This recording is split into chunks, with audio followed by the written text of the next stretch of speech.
According to Google, the gig economy represents 12% of the total United States economy. And according to Google, when you buy a new car, that value of that car drops 10% when you leave the lot. The value of that car drops 20% after its first year. And the value of that car drops 60% after 5 years.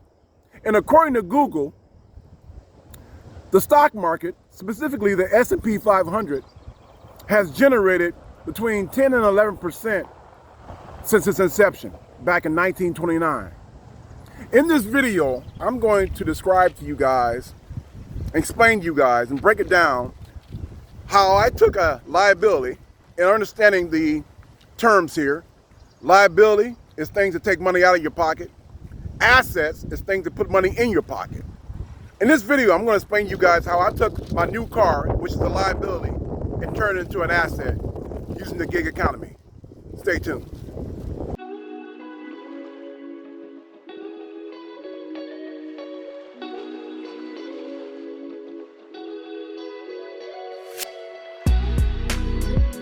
Welcome to the Kminustwo Financial Health Channel. If you like what you're getting ready to hear in this video, I'm going to ask you to do one important thing for me.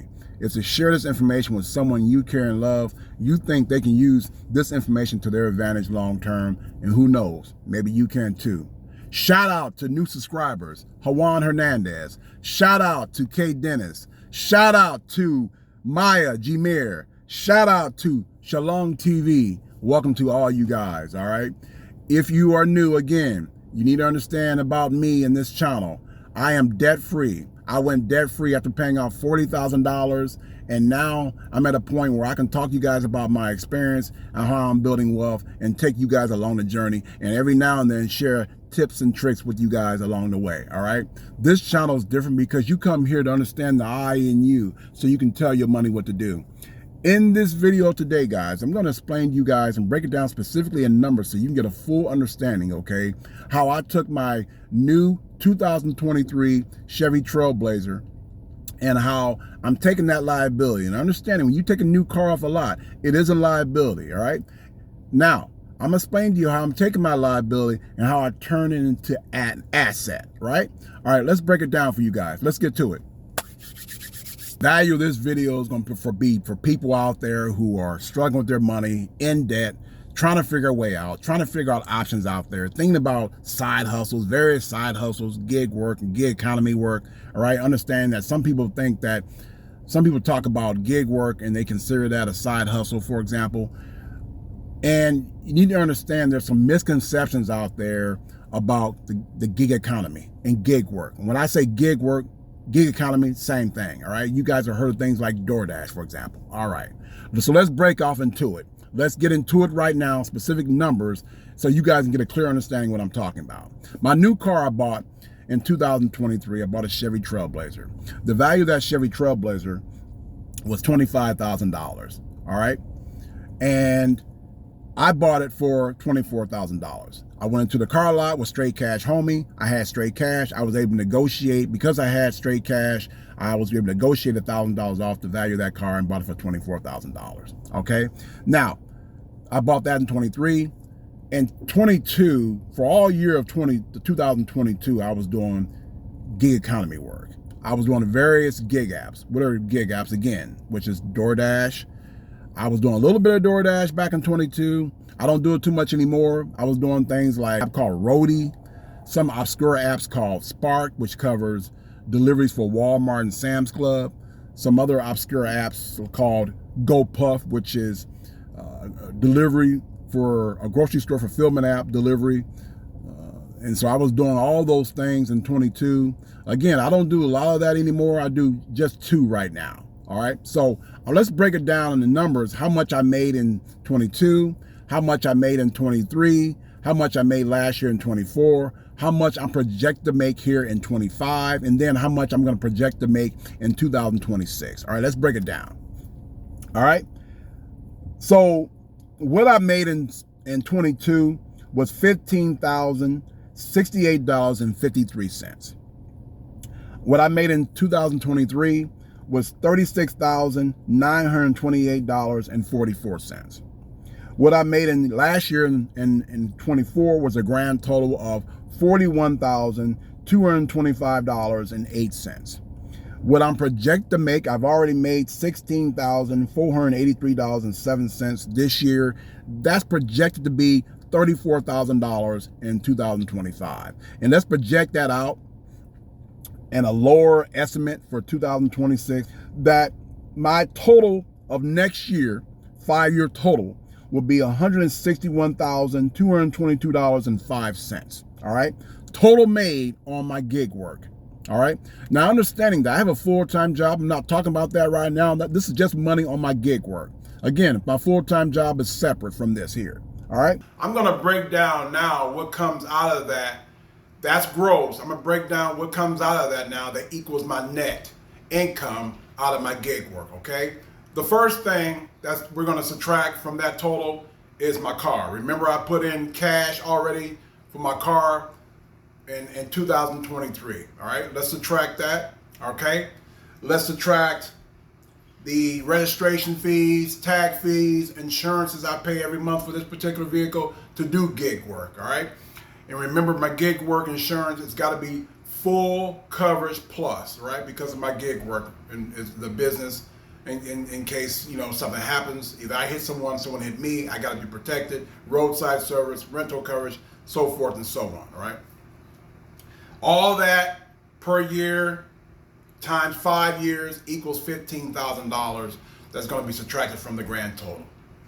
Also, gas, repair, maintenance, you know, covering gas for the car to do gig work, the delivery business, oil changes, maintenance, things that nature, right? For every year times 5 years equals $15,000, right? Taxes for that particular time. Let's back up a little bit. The registration, tag fees, and insurances equals $15,000. The gas, the repair, and the maintenance fees equal also $15,000. Because I'm a 1099, remember, I'm a 1099 independent contractor. I'm under different tax rules versus my full-time job where I'm a W-2 employee. I'm a 1099, which now I'm on a different tax structure, right? Because I'm 1099, I'm an independent contractor. It is my own business. I'm able to write off expenses related to my business versus what I just mentioned to you. The registration fees, taxes, the insurances and all that, tag fees, gas. Under the IRS tax structure, I'm able to subtract some of those fees. So in terms of a 5-year period, you take $15,000 off my grand total, okay? Now, let's go on. Taxes for those 5-year period is going to be $20,000, $20,700 specifically, all right? And then at the end, I added $1,000 miscellaneous because of the business, different fees here and there, different things you may run into with the business. I added a miscellaneous $1,000, okay? So if you add all that up, it goes from the grand total gross of $161,222.05 all the way down to $100,000, $100,522.05. All right. Now, out of that $100,522.05, I save and invest that money. Now, out of the $100,522.05, now I'm going to break it down for you guys and let you know where I put that money, right? The first account I put my money in is I fund my Roth IRA, right? Now, traditionally, in the United States, for 2025 stands for now, as far as we know, $7,000, you have $7,000 to max out your Roth IRA. If you're over 50, like I am, you're allowed an extra $1,000 you can throw into your Roth IRA to max it out. And that grand total was $8,000. So I max out my Roth IRA, guys, $8,000 every year. Now, if you project that, $8,000 times 5 is $40,000. So as of next year, at the end of next year, I would have put in $40,000 into my Roth IRA, guys. The next one, number 2, is I add to my Fidelity brokerage account. So I'm putting in $300 every month into that account, equals yearly total $3,600 times 5 is a grand total of $18,000. So at the end of next year in 2026, I would have put an equivalent of $18,000 into my brokerage account at Fidelity. Okay. Third, the next fund I'm putting my money in, I'm allowed to put money in since I'm making money off my gig work. Again, this is just for my gig work, not my full-time job. Working these gig apps allow me also, number 3, is to put in to add money to my emergency fund. I have an emergency fund at a credit union in a money market account generating 3% interest. As of next year, at the end of 2026, I would have put in a grand total extra of $13,000 into my emergency fund account inside my money market account, okay? And my goal there at the end of next year is to take that grand total up to $20,000. So $20,000 inside that fund for my emergency fund, all right? This is what working gig work allows me to do for myself. 4, now the next thing, number 4 is I have, under this 4 category, I have 4 different sinking funds, all right? The first one is my car fix, car replacement fund. This is inside a high yield savings account generating between 3.7% to 4%, okay, annually, all right? Now, I put in money per month into that account, okay? So it's not enough for me to have a new car. I have to think long term of fixing that car, maintenance, and and taking care of that car long term, either replacing it with a new or partially, nice used car, for example. So eventually I will be replacing the vehicle, but I have to plan ahead and save now. Okay, so that sinking fund allows me to do that. All right. The next sinking fund is my taxes. Okay, I put in a certain amount of money per month to take care of my taxes at the end of the year. All right, that's another sinking fund. The third sinking fund is what I call my holiday Christmas sinking fund. After July 4th holiday, after Independence Day, every year, starting a few years ago, I started saving for holidays at the end of the year, Halloween, Thanksgiving, and Christmas, the big holidays at the end of the year. And that's working in my favor. Working these gig apps, getting money from my gig apps allows me to do this. Number 4 is a special sinking fund. It's what I call my extra disposable income sinking fund. It just rotates it, between my brick and mortar bank account. I have 2 checking accounts, and this money, this extra money, I have to circulate between those 2 accounts to protect myself even further. Everything I do right now, guys, is automated. All my bills are automated. My living expenses are automated.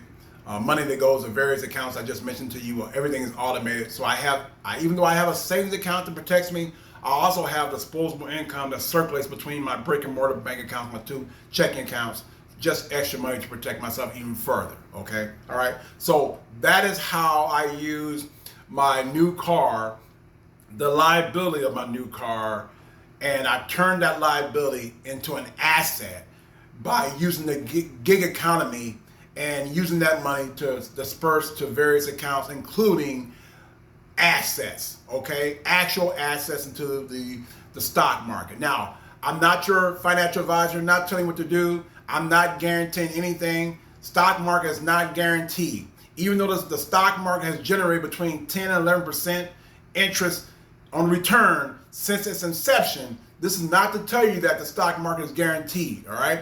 That's based on a 15-year period throughout this, the history of the stock market since 1929. There's been down times in the stock market for a year, 2 years, 3 years, 4 years, and 5 years. So this is definitely a chance I'm taking, but I'm putting my bet on the stock market, guys. Let's just let you know what I'm doing. So I have turned this into a great hope for myself. I am betting on the stock market, so I'm turning that liability in my car and I'm putting it into assets. And we'll see what happens after next year. We'll see if my thought process turns right. Let me know what you guys think. What you guys think of my plan? What do you guys think of that process, right? Let me know. Give me some comments down below in the box down below, and be interested to see what you guys think about that. All right. So now I want to tell you guys that and explain this to you because there's been some misconceptions of the gig economy. Okay, I know there's someone I just started listening to on YouTube. He's a content creator, financial content creator, and she's very adamant saying that you can't get ahead, you can't get rich, you can't get financially stable on just betting on the gig work, betting on the gig economy, not doing side hustles, for example, gig work. I'm not sure she's all up on what this really means, but I know in the Midwest, guys, the side hustle and the gig economy is dominating, right? We're making it, right? We're making some money off this stuff, right? It's not it's not unheard of to make 1,000, 2,000, 3,000, 4,000. I've made 4,000 in consecutive, months on gig work, right? My gig apps, right? There's guys I talk to out here, and where I am, Nebraska, they're making way more than that. You can make more than $4,000, right?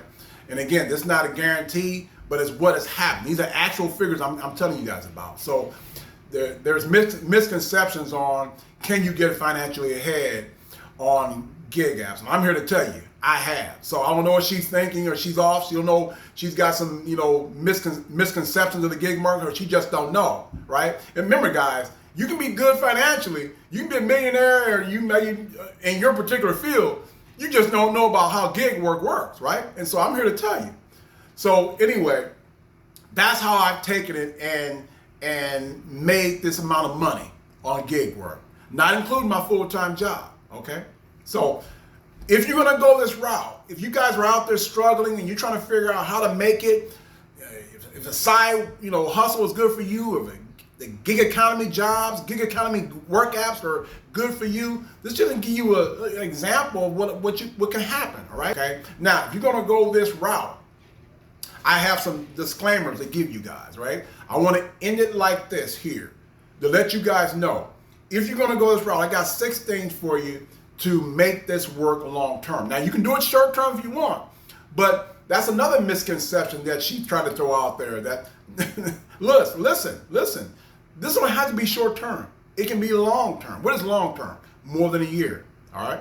2 years, 3 years, 4 years. Look at me. I'm going after next year. This will be my 5th year working this system, okay? Now, if you want to go long term, I got 6 disclaimers for you guys to consider, things to know, all right?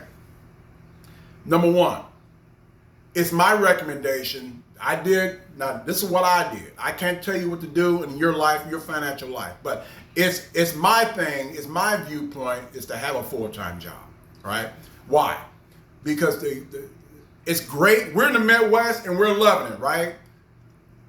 Here I am in Omaha, Nebraska, and the disposable income for the citizens here in Omaha, Nebraska is very high. Disposable income is all the money you have extra after paying all your bills and all that stuff, money to blow, money to spend, right? So there's a high level of disposable income here in Omaha, and I take advantage of that. These people love to order online, right? And that's where I come in.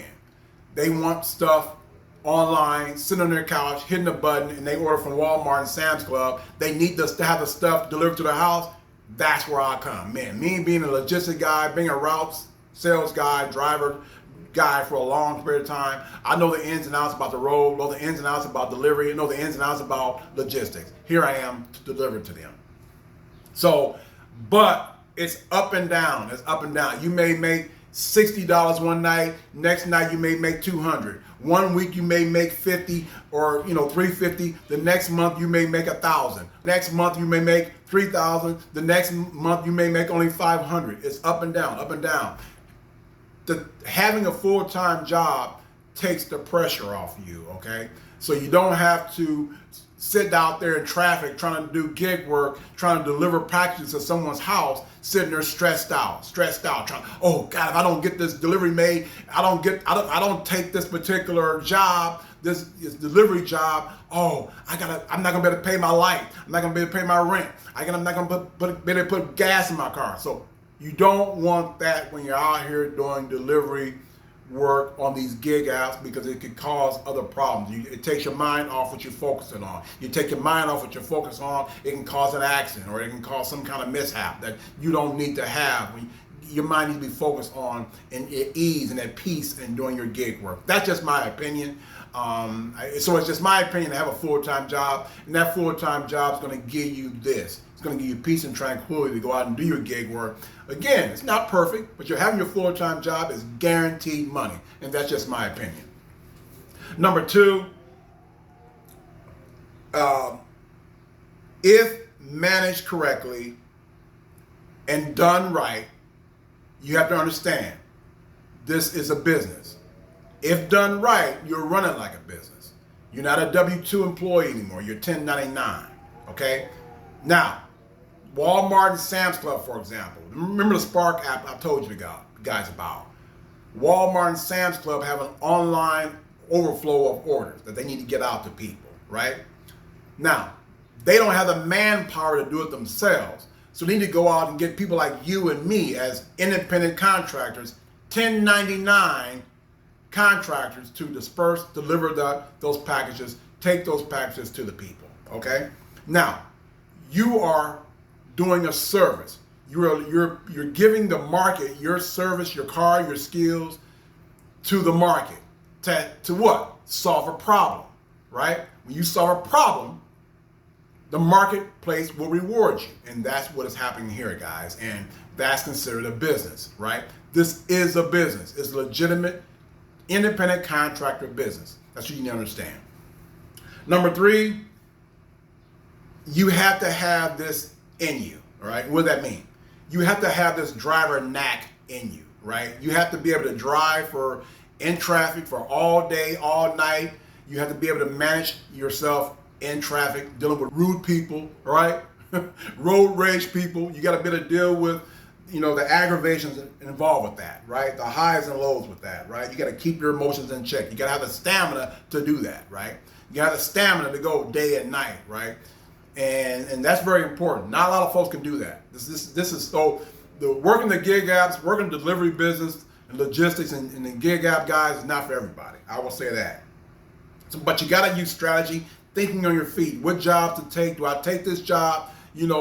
Driving there, 15 miles to get a job that's worth $75, or do I go down the street, 5 miles and get a job for $25, $30, right? Will that help me with my time frame? What I have to do?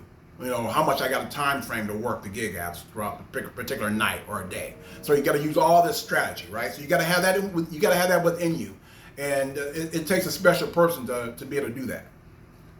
Number four, before you start the gig apps, before you start this business, I will suggest that you know the layout of your city.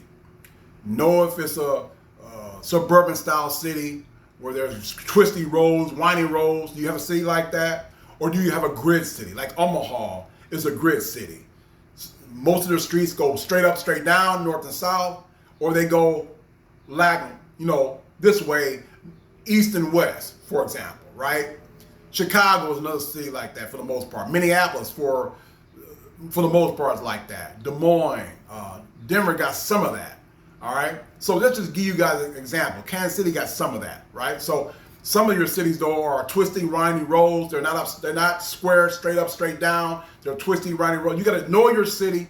If you move to a different city, like I just mentioned, get to know the city before you start the gig apps, right? Before you start the gig delivery apps, right? Because that can slow you down. Getting to know the city while you're doing your gig apps can slow you down, can slow down some of your money, some of your progress, some of your profit to yourself, all right? So get to know a city before you start. The next thing is, number 5 is you have to have the right vehicle if you're gonna be in this business. What does that mean? I've seen people show up to the lot. I'm sitting there watching them. They show up to the lot with huge trucks, huge gas guzzling trucks, huge gas guzzling SUVs. And I'm thinking, I'm just counting, right? I count down the days, right? because I know what it takes to be in this business, right? I know what it takes. And if you're showing up to the lot with those kind of vehicles, most likely you're not going to last long, because what's going to happen is putting money in the maintenance and the gas alone into those kind of vehicles is going to severely cut into your profit margin. All right. And so you're sitting down there trying to deliver these big old vehicles, and you're putting most of your profit into your gas, right? Not even talking about maintenance if the truck or SUV breaks down, right? So have the right vehicle.